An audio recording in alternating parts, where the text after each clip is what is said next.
Pogacar taking more time on Vingegaard before we even get near a mountain. Crosswind nervousness all day. This was stage 2 of Paris to Fontainebleau. 2 category 3 climbs that were like 4% 1K. The breakaway would take them. And this is crosswind territory, south of Paris, very exposed fields. We had Merlier in the leaders jersey from the sprint yesterday, Bennett in the points jersey, and Pogacar in the young riders jersey. Yes, he's still eligible for that. This wind turbine, you'll notice, compared to Gran Camino's wind turbine, is much cleaner and is a suggestion that we are in windy territory. Otherwise, they wouldn't put a wind turbine there. But there was no wind today. We were kind of teased about it.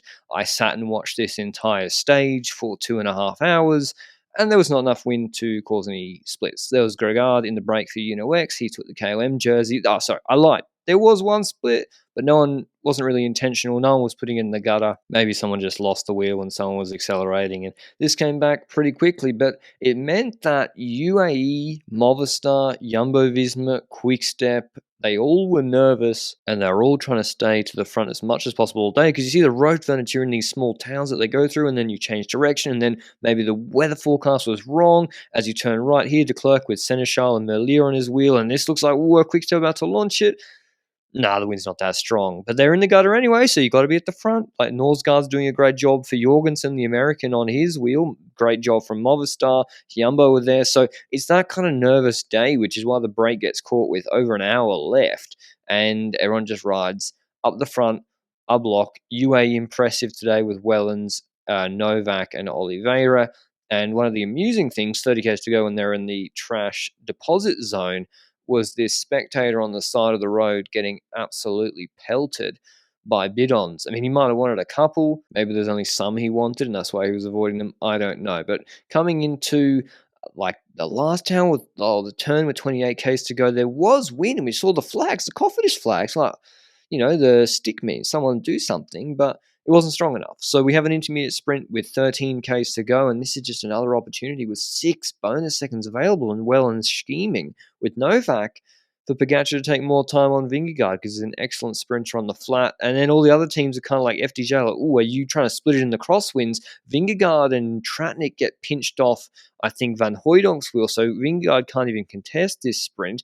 Everyone else is still kind of pacing in case UAE, are you trying to split it? We don't trust you.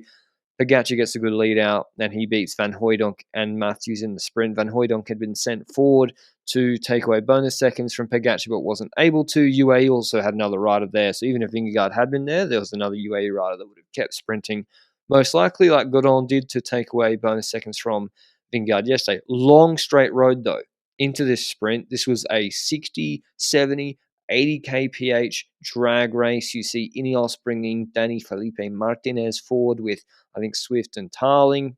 They're trying to keep him at the front for 3Ks to go in case there's a crash. Valscheid and Cofidis going for either Lecoq or Renard. We've got EF for Magnus Corp, but they've also got Maren Vandenberg. Lots of teams with options, many teams with options, few teams with a dominant sprint train. In fact, no team with a dominant sprint train. You see Merlier, he's all caught up, and this sprint, 2.6Ks to go. Seneschal is trying to recover him. He brings him back to a decent position here, but he's not on the right side of the road, and you've got Affini doing a magnificent job on the left-hand side for Koi. I think Court fighting for his wheel. Trekker just behind there with Pedersen, and everyone's just in twos. There's no big train. It's Matthews with one, DeLee with Guarnieri, Seneschal with Merlier, and it's just behind with Van Poppel.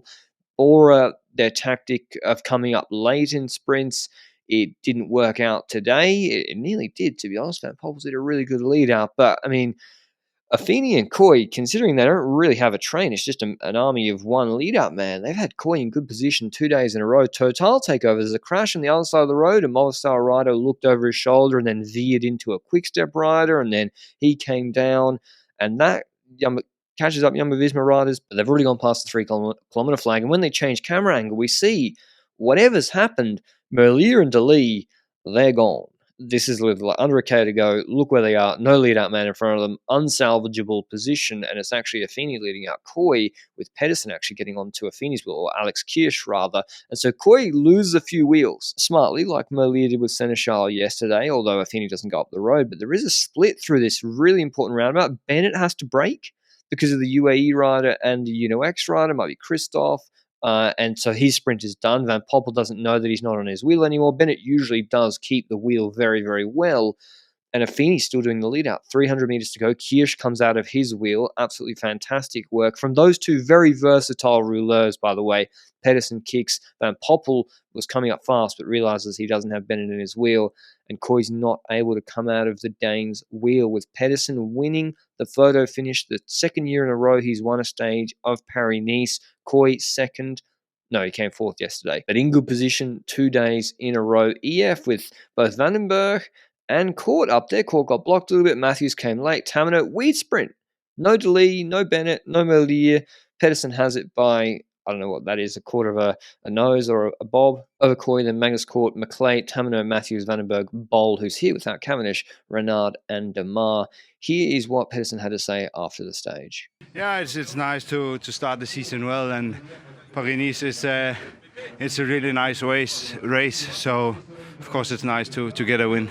You have many specialities, including the sprints. It's also nice to win a sprint. Can you take us through that one, because it was pretty tight? Yeah, it is a really hectical sprint like this. We have like 10 Ks full straight and then the roundabout in the end. But the team did really well, keeping us out of problems. And yeah, Alex, he did a perfect lead out in the end. And yeah, it was tight in the end, really close. So I'm happy that I got it. With a nice bonus, you're going to be wearing the yellow jersey tomorrow. Yeah, that's pretty nice. Never tried that before in a race like this, so would be nice for the TT. And you have a strong team actually for that team time trial tomorrow. Yeah, definitely. We are here with the Skjelmose also to do GC, so it's really important tomorrow to do a really good team time trial for him. So. Full focus for tomorrow. But tomorrow is the all-important team time trial, 32 kilometers, pancake flat, 2 corners in 32 kilometers. Weird rules, first rider's time counts as well. It'll be interesting to see what teams do. Hope you enjoyed the video. Make sure to go check out our Tirreno coverage on the Lanterne Rouge Cycling podcast. I'll see you with a recap tomorrow. Ciao.